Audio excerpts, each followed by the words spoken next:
आपल्याला क्वेश्चन मध्ये काय विचारलेलं आहे तर value of G on that planet, म्हणजे या प्लॅनेटवर जी ची व्हॅल्यू किती असेल हे फाइंड आउट करायची आहे. Let's begin.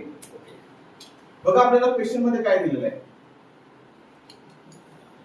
गिवन बघा आता साहजिक आहे, मला एक गोष्ट सांगा, तर हे ऑब्जेक्ट या पर्टिक्युलर हाईटला असेल तेव्हा या ऑब्जेक्टची जी इनिशियल वेलोसिटी असेल ती किती असेल 0 मीटर पर सेकंद, बरोबर. बघा काय काय दिलेलं आपल्याला 5 सेकंद, म्हणजे टी ची व्हॅल्यू दिलेला टाइम दिलेला आहे किती आहे 5 सेकंद. ओके, त्यानंतर काय दिलेलं आहे आपल्याला तर डिस्टन्स दिलेलं आहे s = 5 मीटर. ओके, आणखी काय आहे दिलेली इनिशियल वेलोसिटी u = 0 आणि काय फाइंड आउट करायला सांगितलेलं आहे व्हॅल्यू ऑफ g. ओके, तर बघा कसं तुम्ही क्लास 9th मध्ये प्रिवियस इयरला 3 कायनेमॅटिकल इक्वेशन शिकलेले असाल, ज्यामध्ये बघा सेकंड कायनेमॅटिकल इक्वेशन होतं कोणतं s = ut + ½ at², बरोबर. s = ut + ½ at². तर बघा s = ut + ½ at², बरोबर. But in terms of gravity आपण या फॉर्म्युल्याला कसं लिहितो, ऍक्सेलरेशनचं काय करतो आपण, ऍक्सेलरेशनच्या ऐवजी काय घेतो g ची व्हॅल्यू घेतो, बरोबर. In terms of gravity here u s = ut +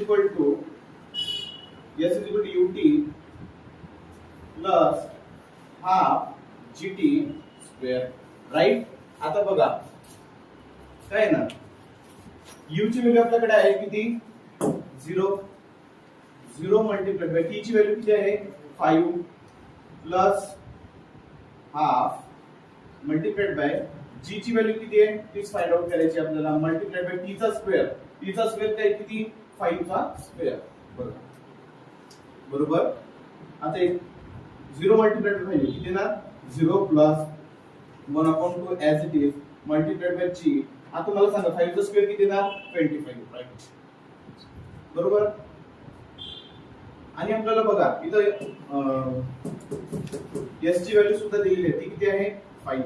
friends बघा हा s आहे आणि हा 5 आहे, इथं कन्फ्यूज व्हायचं नाही. काय येणार हाफ g मल्टिप्लाइड बाय 25. आता फ्रेंड्स मला एक गोष्ट सांगा, आपल्याला फाइंड आउट काय करायचं आहे तर g फाइंड आउट करायचं, तर सिंपल आहे.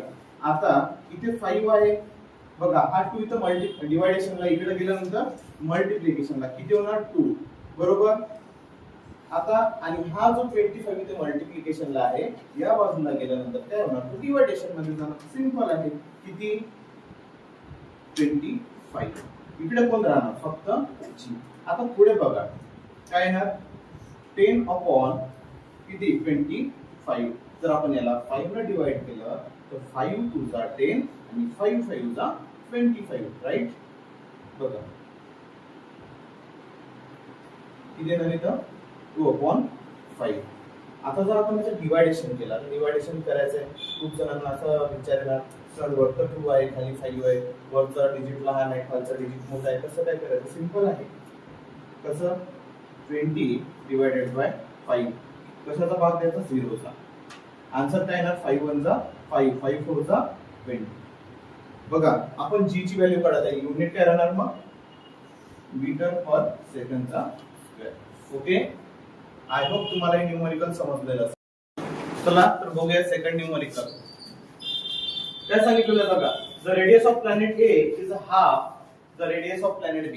म्हणजे काय आहे दोन प्लॅनेट आहेत, काय आहे दोन प्लॅनेट आहेत. तर बघा काय सांगितलेलं आहे प्लॅनेट A ची जी रेडियस आहे ते प्लॅनेट B च्या कशी आहे हाफ आहे. तर याला आपण कसं लिहू शकतो बघा, रेडियस ऑफ प्लॅनेट A काय आहे B च्या काय आहे हाफ आहे. काय आहे B च्या हाफ, आपण B च्या काय आहे हाफ आहे radius of planet B.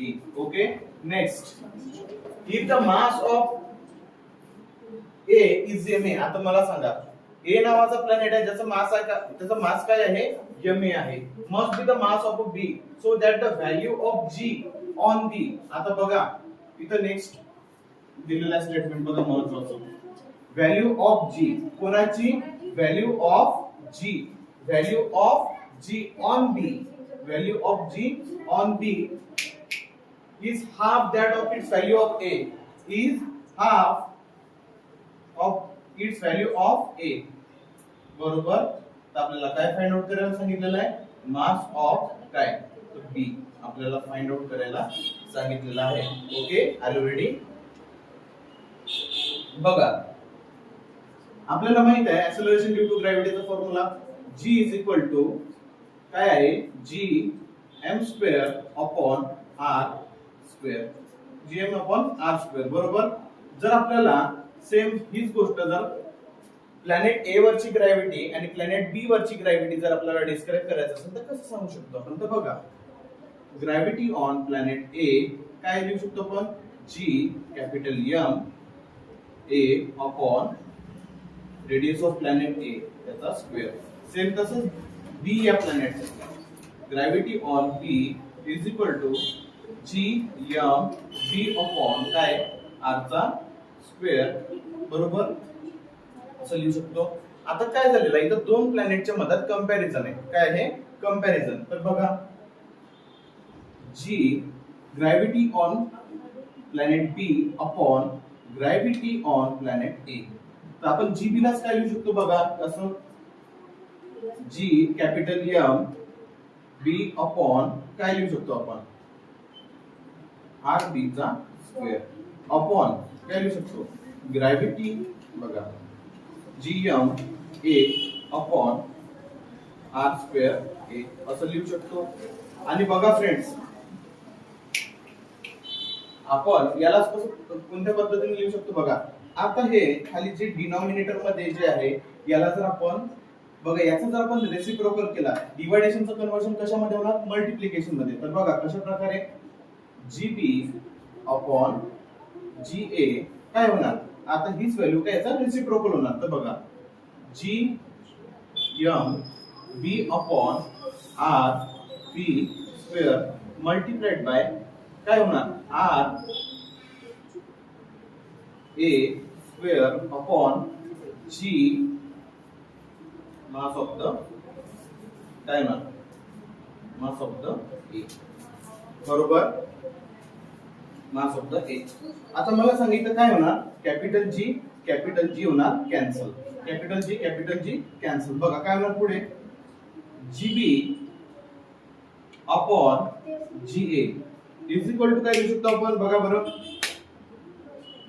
Mass of planet B upon mass of planet A multiplied by काय, radius of planet A square upon radius of planet B चा स्क्वेअर लिहू शकतो आपण, असं घेऊ शकतो. तर बघा, आता मला सांगा फ्रेंड्स, आपण इथं व्हॅल्यू पुटअप करू शकतो का, R A upon R B. बघा बरं, समजा इथं बघा, R A is equal to आपण काय लिहिलेलं आहे, 1/2 आर बी, बरोबर. आपण R A upon R B, आता मला सांगा आर बी इथं मल्टिप्लिकेशन मध्ये आहे, इकडे गेल्यानंतर काय होणार, डिव्हायडेशन मध्ये.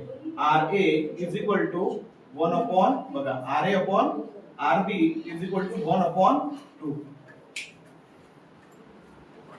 लिहू शकतो आपण, बघा. आणि सोबतच बघा बरं इथं जीए, आता बघा इथं जीबी अपॉन जीए आहे.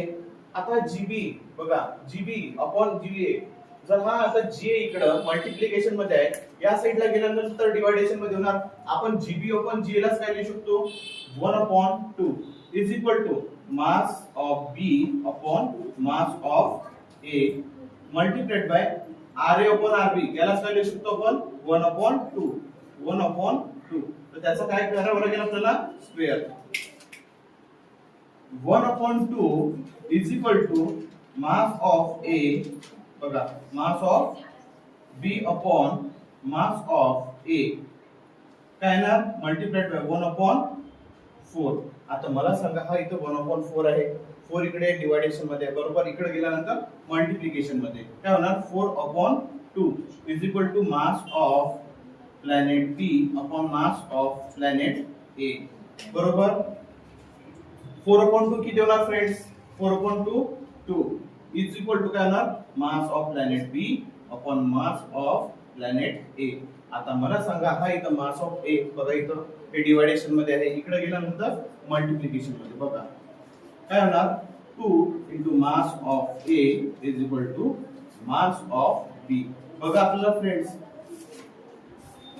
Mass of B find out करायचं होतं. मास ऑफ बी किती आहे? मास ऑफ ए च्या double. Mass of the planet ए काय आहे? डबल आहे. कशाच्या? मास ऑफ द बी च्या. Hence proof. चला बघू. तर चला बघूया नेक्स्ट न्यूमेरिकल नंबर 3. ओके. तर बघा mass and weight of an object on a moon are 5 kilogram and 49 newton. बघा एक ऑब्जेक्ट आहे ज्याचं वेट आणि ज्याचं मास दिलेलं आहे. मास किती दिलेला आहे? 5 किलोग्राम आणि वेट दिलेला आहे 49 न्यूटन. पण ते त्याचं वेट आणि मास कुठे आहे? अर्थवर आहे. बघा what will be their value on moon आणि त्यांची व्हॅल्यू मूनवर किती असेल. म्हणजे बघा त्यांनी एक कंपॅरिझन दिलेलं आहे. काय? कोणतं कंपॅरिझन म्हणजे असं की एक ऑब्जेक्ट आहे ज्याचं वजन पृथ्वीवर 5 किलोग्राम आणि ज्याचं मास 5 किलोग्राम आणि वेट 49 न्यूटन आहे. तर त्याचं मास आणि वेट मूनवर किती असेल हे आपल्याला विचारलेलं आहे. आणि पुढे काय म्हटलं? assume that the acceleration due to gravity on a moon is 1/6 of that of the earth. म्हणजे जे acceleration due to gravity ची जी व्हॅल्यू आहे अर्थवर ते मूनवर कशी आहे? अर्थच्या कंपॅरिझन ना 1/6 आहे. तर आपल्याला काय विचारलेलं आहे? त्या ऑब्जेक्टचं मास आणि वेट मूनवर किती असेल? चला फाइंड आउट करूया. बघा सुरुवातीला आपण गिवन मध्ये ज्या काही गोष्टी दिलेल्या आहेत त्या गोष्टी लिहून घेऊया. बघा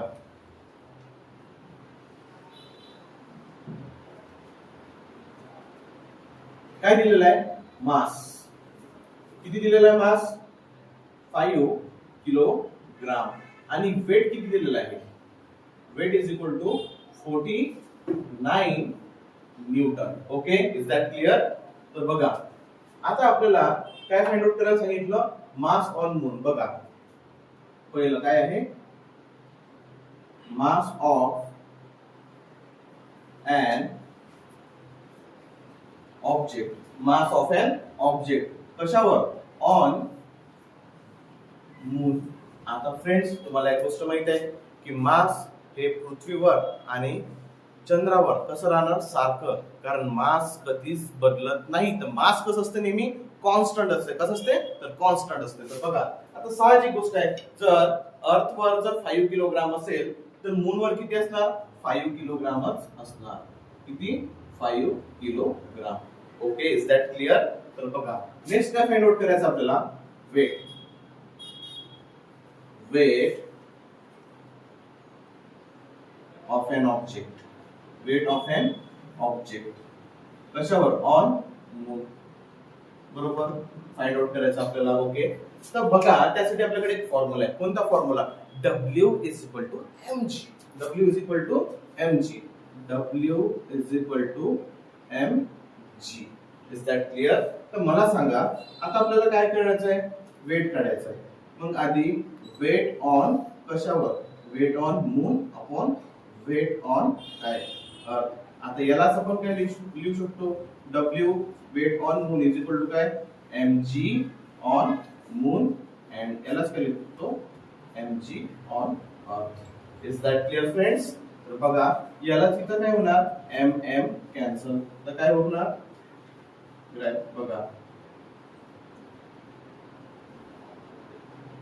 बरोबर gm अपॉन ge. राइट? तर आपण यालाच काय लिहू शकतो फ्रेंड्स? बघा बरं यालाच आपण 1/6 लिहू शकतो.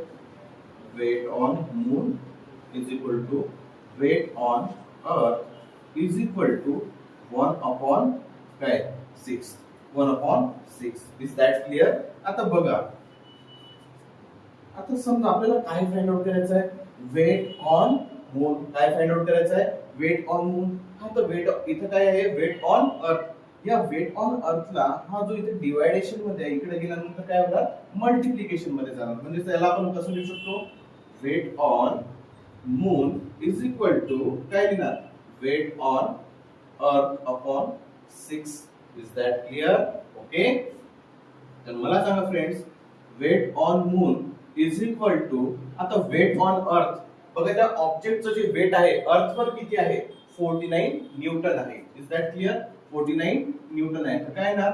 49 अपॉन 6. 49 अपॉन 6 काय येणार? बघा जर आपण याचं डिवायडेशन केलं तर याचा आन्सर येणार किती? येणार आन्सर फाइंड आउट करा लवकर. कमेंट मध्ये सांगा पटकन. 8.167. आता वेट आहे तर याचा युनिट काय राहणार न्यूटन. काय राहणार न्यूटन. ओके तर म्हणजे बघा weight of that object on moon is 1/6 that of earth. That is किती तर 8.167 न्यूटन. आय होप तुम्हाला हे जे न्यूमरिकल आहे हे समजलं असेल. याचा स्क्रीनशॉट काढून घेऊ शकता. Okay thank you. बघूया नेक्स्ट न्यूमरिकल.